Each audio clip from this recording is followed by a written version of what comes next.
que vous allez bien. Aujourd'hui, on se retrouve pour une vidéo sur la fiscalité. En gros, les bases de ce qu'est la TVA. La TVA, ça va être quoi? Pourquoi on l'applique? Les différents taux de TVA, tout ça, on va voir ça tout de suite ensemble. Ça sera quelque chose d'assez introductif. Si vous voulez d'autres choses sur la fiscalité, n'hésite pas à me le dire en commentaire déjà. Si tu as d'autres sujets à aborder en termes de CCA, de compta, de FIPRO ou autre, avec plaisir j'y répondrai. Donc mets un petit commentaire. Là j'ai mes petites notes parce qu'il y a certaines choses forcément que j'ai dû retravailler avec le temps parce qu'il y a certaines choses que je n'applique pas forcément. Donc n'hésitez pas à me le dire en commentaire si tu as des questions ou autres. Donc la fiscalité, la TVA, qu'est-ce que c'est? Donc on est quasiment tous assujettis à la TVA. Pourquoi? Quand on est une entreprise, on a la TVA déductible collectée. Quand on est un particulier, tu vas dépenser pour, je sais pas, pour tes courses, tu vas avoir des TVA à 20%, 5,5%, TVA 10%. Voilà, tout ça, c'est selon si c'est de la nourriture, de considérer comme première nécessité ou non. Bref, tout ça, donc on est tous assujettis directement, on est tous assujettis à la TVA. Sauf que quand on est une entreprise, on peut la collecter et la déduire. Et ça, je vous explique ça tout de suite.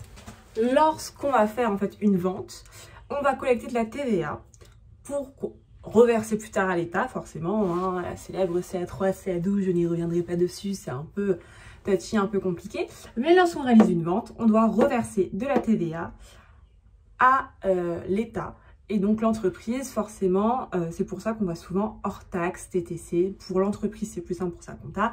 Et TTC pour prouver en fait ce qu'on a payé, ce qu'on va reverser à l'État. Il faut tout justifier. Donc forcément, on note bien hors taxe, TTC. Là, je vous ai dit un petit CF, voir ma vidéo précédente si tu veux comprendre un petit peu comment c'est calculé la TVA.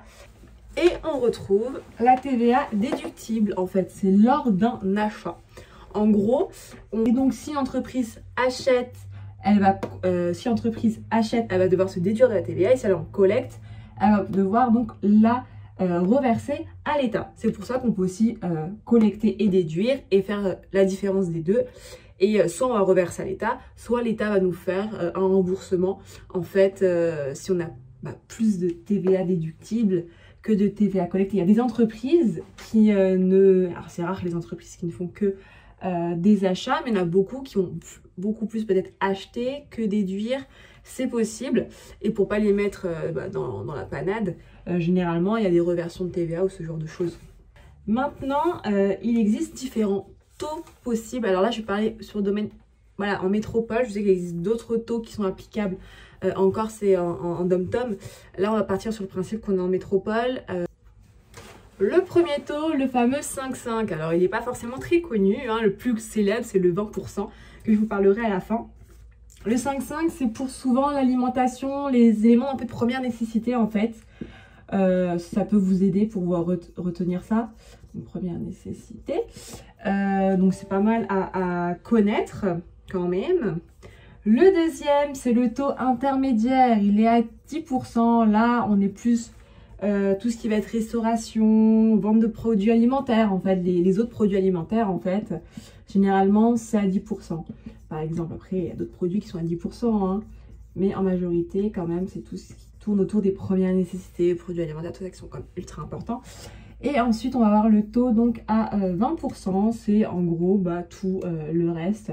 Et en gros, c'est le taux aussi qui est utilisé le plus souvent en compta. Généralement, on appliquera un taux à 20%, et généralement, dans les énoncés des examens, généralement, quand on ne vous précise pas si, par exemple, que tel achat n'est pas déductible ou qu'il y a une TVA à 5,5, 10, généralement, c'est une TVA à 20%.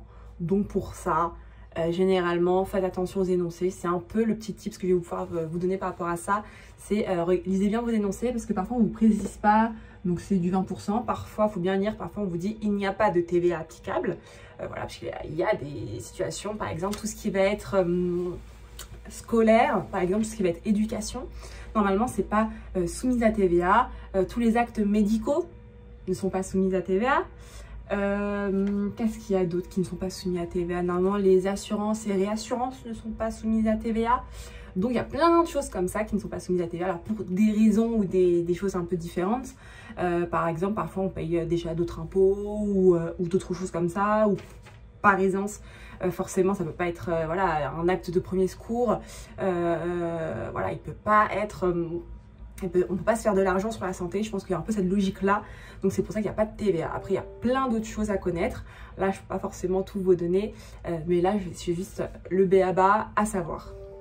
Je vous invite fortement à regarder vos tickets de caisse. Vous verrez, il y aura différents taux parfois. Et c'est souvent assez bien fait. Moi, c'est comme ça en fait que je me suis un peu familiarisée avec la TVA. Parce qu'avant d'avoir ça, on ne fait pas forcément gaffe à la TVA. Donc, je vous invite fortement à regarder tout ce qui va être TVA sur vos tickets de caisse. Ça peut un peu vous aider en termes d'introduction à la TVA, je trouve. Voilà, c'est assez instructif. Sur ce, on se retrouve pour une nouvelle vidéo prochainement. Je vous embrasse. Si vous avez d'autres, je vous embrasse comme si on se connaissait, voilà. Mais sinon, on se retrouve pour une prochaine vidéo. N'hésitez pas à vous abonner, à mettre un pouce vers le haut. Et on se retrouve pour une prochaine vidéo prochainement. Petite surprise, gros projet. Voilà, je vous spoil pas, mais voilà, je suis assez contente. Et on se retrouve donc pour une prochaine vidéo. Je vous embrasse. N'hésitez pas à vous abonner, à mettre un commentaire s'il y a un sujet que vous voulez qu'on parle principalement. Et je vous dis à la prochaine. Ciao!